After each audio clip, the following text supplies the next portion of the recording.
Ce dont nous avons à parler, c'est bien d'assurer à l'Europe la place et le rôle qui lui revient dans un monde à construire. Cette Europe-là sera d'autant plus attentive aux autres peuples qu'elle sera plus assurée d'elle-même.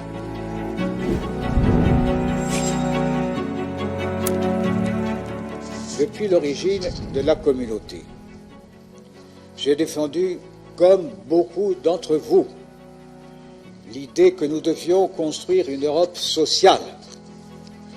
Or, aujourd'hui, si nous avons tracé le contour de l'Europe sociale, il n'y a pas de contenu. Et n'est-ce pas une œuvre exaltante, passionnante, que de le mettre, ce contenu?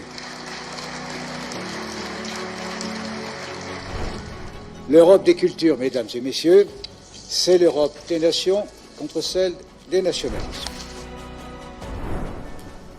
Il se trouve que les hasards de la vie ont voulu que je naisse pendant la Première Guerre mondiale et que je fasse la Seconde.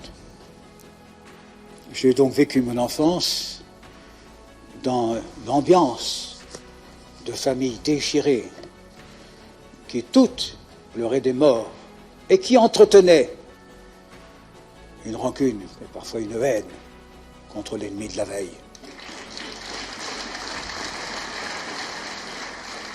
Il faut transmettre, non pas cette haine, mais au contraire, la chance des réconciliations que nous devons, il faut le dire, à ceux qui, dès 1944-1945, ont eu l'audace de concevoir ce que pourrait être un avenir plus radieux, qui serait fondé sur la réconciliation et sur la paix. C'est ce que nous avons fait.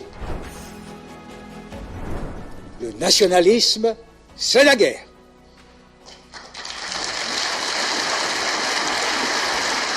La guerre, ce n'est pas seulement le passé.